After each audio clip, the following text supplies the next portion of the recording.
Bonjour à tous, aujourd'hui on se retrouve pour le dernier tuto sur le thème de l'automne de l'année. On finit avec ce joli collier que j'aime beaucoup, il s'agit d'un collier fruits des bois. Vous retrouverez à présent toute la liste du matériel dans la barre d'infos, donc n'hésitez pas à les lire et j'espère que ça vous plaira. On commence par remplir un support de camé avec la pâte polymère de votre choix, donc moi j'ai pris du noir, et avec un colombin moyen je viens prendre le gabarit pour la hauteur de ma pomme de pin, et on la met de côté. On va maintenant s'attaquer aux écailles de la pomme de pin. Je vous ai fait un exemple en grande taille, mais attention, il faudra le faire en miniature. On commence par tailler un losange biseauté avec votre lame, et toujours avec votre lame, on vient dessiner un losange sur le sommet, et on vient texturer.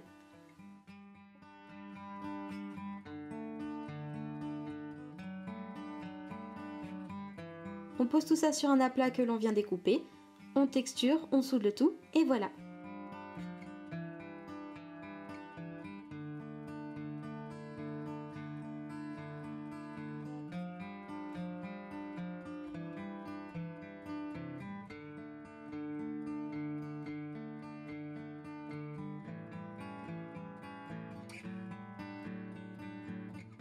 Donc voici le résultat taille réelle et la miniature, donc c'est un peu plus minutieux et long, mais prenez votre temps.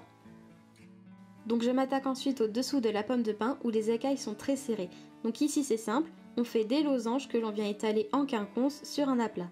Il faut que ça fasse un petit arc de cercle.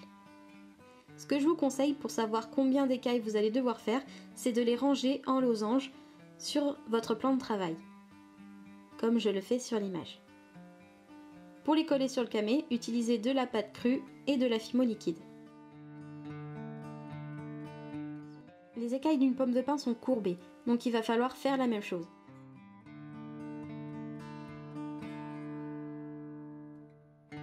Donc moi j'utilise le dos de mon scalpel qui est légèrement bombé et qui a la bonne taille pour mes écailles. Et je vais les pré-cuire au heat gun. Mais si vous n'avez pas de heat gun, faites-le au four sur une surface ronde en verre ou en métal. Une fois que toutes vos écailles sont bien courbées, disposez-les sur votre support. Ne les rangez pas parfaitement, ça ne rajoutera que du réalisme.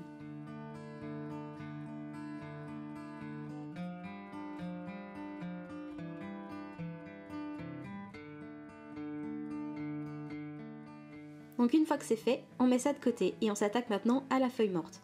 On prend deux feuilles de même variété, ici c'est du lierre, et on vient mettre un aplat fin de pâte entre les deux feuilles.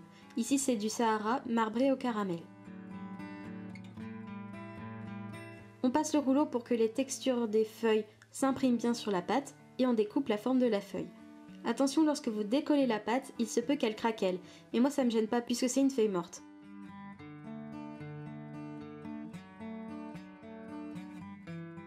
Je la mets en forme autour d'une boule en aluminium et avec ma lame je viens faire un petit trou, je viens retracer les détails au dotting tool, etc.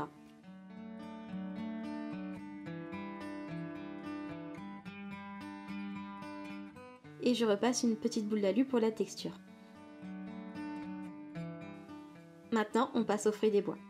Pour les châtaignes, c'est relativement simple, on vient prendre deux boules de pâte et on vient les former en triangle plutôt arrondi sur les bords. Le bas de la châtaigne doit former une petite queue et le haut doit être bien plat. Avec du Sahara, on vient recouvrir le haut avec un petit aplat légèrement ovale. Et on vient souder tout ça. Attention, il faut qu'il y ait une petite démarcation. On vient texturer après au dotting tool sur le haut pour donner un petit aspect irrégulier. Et maintenant on passe aux prunelles. Donc la prunelle est un fruit méconnu, je ne sais pas si ça se mange, mais en tout cas ça ressemble beaucoup à la myrtille mais avec une forme de prune. Donc pour cela c'est très simple, on fait des petites boules en ovale.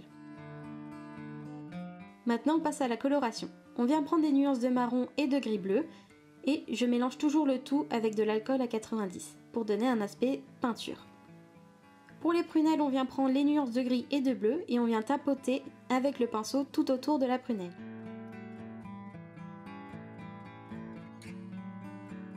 Pour les châtaignes, on vient prendre toutes les nuances de marron et on vient étirer la couleur à la verticale. Il faut que ça fasse des petites lignes.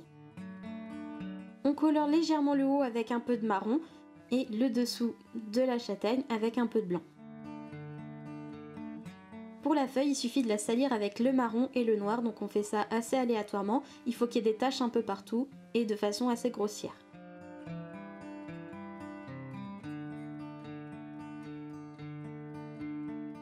On fait de même pour la pomme de pin, la seule nuance est que tous les sommets de chaque écaille doivent être gris.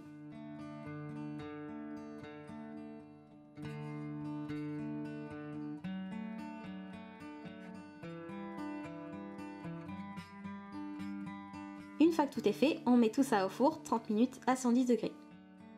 Pendant ce temps, on s'attaque au montage du bijou. Donc j'ai choisi une grosse breloque branche en bronze auquel j'ajoute des anneaux, des connecteurs roses.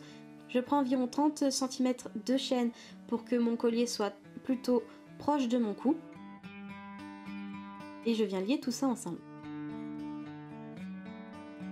J'ajoute une petite breloque feuille au fermoir pour un peu plus d'élégance. Avec un connecteur feuille et 2 petites chaînes, je viens les mettre en dessous de ma breloque pour que je puisse accrocher ma feuille morte. Pour éviter que les anneaux ne bougent en dessous de ma breloque, j'ai décidé de les coller à la colle à bijoux. Mais vous inquiétez pas, comme on va coller le camé avec la pomme de pin dessus, ça va pas se voir. On vient décoller délicatement la feuille morte de l'aluminium et on vient colorer l'intérieur avec la même technique que précédemment. Il est maintenant temps de mettre tout ça en forme. Tout d'abord, je viens couper l'anneau du camé de ma pomme de pin et avec la colle à bijoux, je viens la coller dessus. On laisse tout bien sécher et après, on vient faire un petit trou à la base de la feuille pour y mettre un anneau pour le monter sur le collier. On vient ensuite disposer les fruits dans la feuille, donc là, vous pouvez faire ce que vous voulez. On laisse tout bien sécher. Et une fois que c'est fait, on vient passer au vernissage. Donc moi encore et toujours, je viens utiliser le vernis Fimo parce que ça n'ajoute pas trop de brillance, mais ça protège la création. On laisse encore une fois sécher et voilà ce que ça donne. Donc j'espère que ça vous a plu, n'hésitez pas à me le dire en commentaire. Allez voir mes réseaux sociaux, ça me ferait très plaisir. J'organise une petite FAQ pour mes 400 abonnés que je vais bientôt atteindre, donc merci beaucoup à tout le monde. Rendez-vous sur mon Ask, mon Facebook ou mon Instagram, c'est comme vous voulez. Je vous dis à la semaine prochaine pour une nouvelle vidéo. En attendant, portez-vous bien. Ciao tout le monde!